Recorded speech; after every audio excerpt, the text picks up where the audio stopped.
everybody, I'm Virginia. I'm one of the Manatee Care members here at the Bishop Museum of Science and Nature, and you're back again this week for our segment of Meet the Manatees. This week I'm going to cover manatee releases. So everybody knows we're rehab, rescue, release. Manatees get rescued out in the wild for different injuries. They get rehabilitated at hospitals, and then if they survive, they'll get released. We're a secondary stage facility, so manatees come here, they're already recovered from their injuries, may just have to hang out for a little bit before they go out. Maybe it's to gain weight, maybe it's because there are environmental conditions like red tide that are out there that mean that we can't release them just yet. So when they are ready for release, we do send them out from here. We'll release them right from our facility. So how do we do that? How do we make decisions about releasing manatees? How do we know when they're ready to go? What are some of the conditions for that? Well, first, as far as we go, most of the manatees, like I mentioned, come to us and they're pretty much ready for release. They're medically cleared. We sort of have two types of manatees that get released, fall into maybe two categories. One is you're an adult manatee, you recover from your injuries, you just get released back to the wild. We don't have to wait for anything unless something like red tide is out there. We always release manatees where they're found, and we do that because of warm water. Manatees travel to warm water in the wintertime, and they do that to survive. And those warm water sites are springs, which are natural, or they'll travel to power plants, which are not natural, but they are warm water sources for manatees. So they'll go there in the wintertime. The big thing about that is they learn it from their moms.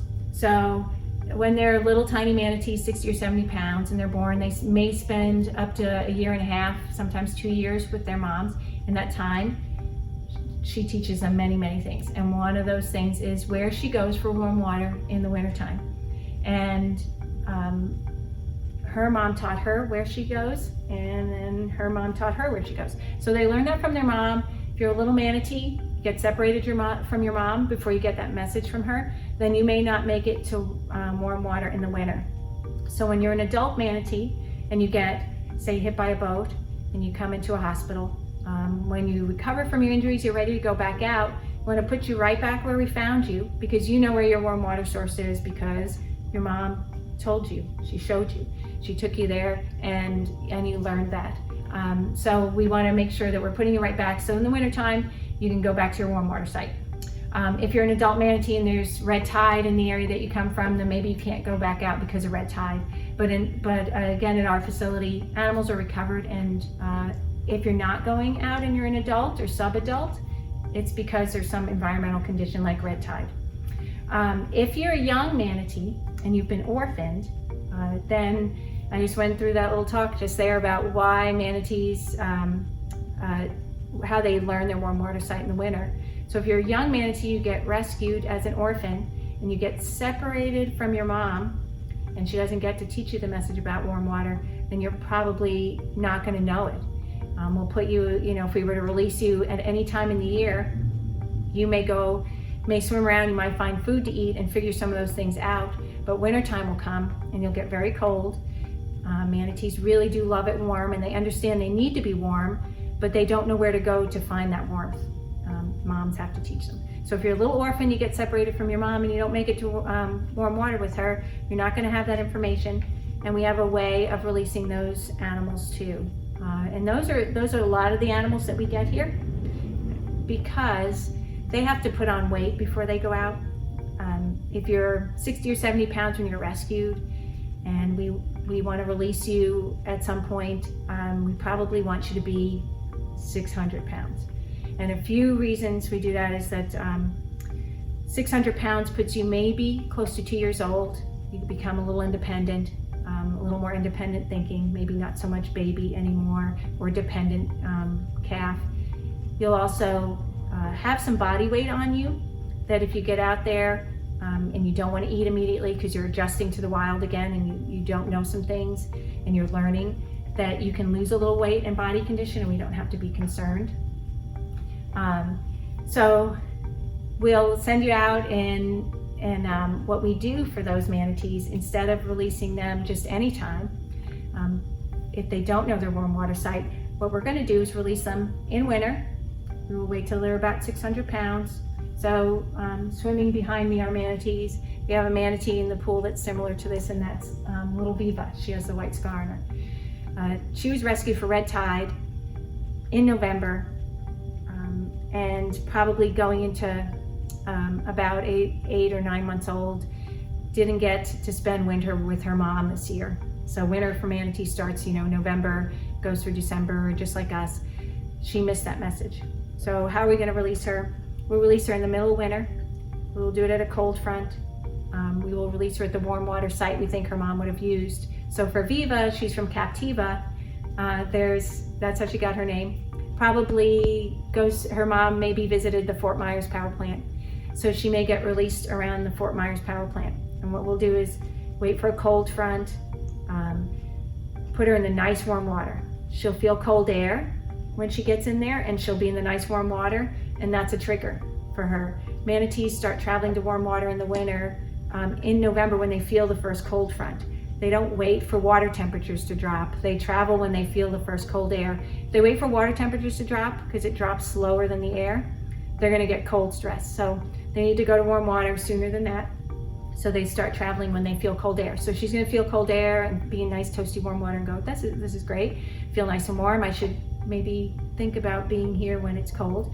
And then she'll swim to the edge of the warm water, and there'll be a river outside of there, and that'll be chilly too. And she'll think, oh, well, that's cold. This is warm. I should maybe come here next time it's cold out. And there'll be hundreds of other manatees in there. That'll also tell her it's a good place to hang out if you're a manatee. And then if they go out and it warms up a little and they go out and eat, hopefully she follows them, sees what there is to eat out there. So that's sort of how we start to teach them about the migration in winter, and how you find your warm water site, and how you give her all those little triggers that help her start to think about it, and give her that little muscle memory that this is where I came from. So then there's something else we do with those manatees that might be a little naive to the wild and not know everything they need to know, like warm water, and that's we tag and track them. So when I say we, there's a big collective of people who work on manatees, and there's just a group of people who do the tracking of manatees for us. So this is our tracking equipment. It's a belt and a tether and a tag. This belt fits around the smallest part of the manatee's body. So I have my little manatee sample here. It goes right there, and that area is called the peduncle. It's where the body meets the tail. And so the tag will travel, sit there, manatees will travel, tag will follow behind them, and when they dive, it'll sink down with them, and then it floats back up. And all this equipment reads radio and satellite tracking. Manatees will wear it for a year, and we'll track them. They'll be tracked for a year. And what it does is tell us how they're doing, gives researchers a lot of data, but also gives us that opportunity to intervene if we need to, if we feel like a manatee is not doing everything it needs to do to be successful. So it's an intervention tool also. We have a website, and again, when I say we, it's our manatee organization, our Manatee Rehabilitation Partnership. And that website is manateerescue.org. And if you go to that site, manatees that are tracked and tagged and being monitored are on there. You can see a little GPS map of where they're traveling, and you can see some biologist notes about what they're doing. So it's great work following manatees. If you've been to the museum, you might recognize some names on there. And if you come to the museum now and you see some of our manatees like Viva, you could track her next winter when she goes out. So this equipment looks bulky. It can break away from manatees, and the belt can come off, tether and tag can come off, but most of the time the belt stays on. Once manatees are out there and they're traveling around a little bit, the folks who monitor can find a routine with them. And so if a manatee loses their equipment, they're able to go back and still find them with the belt and maybe get a tag back on them by just going to their frequent locations where they'll go out and spend a little time. So that's how we release manatees, how we track manatees.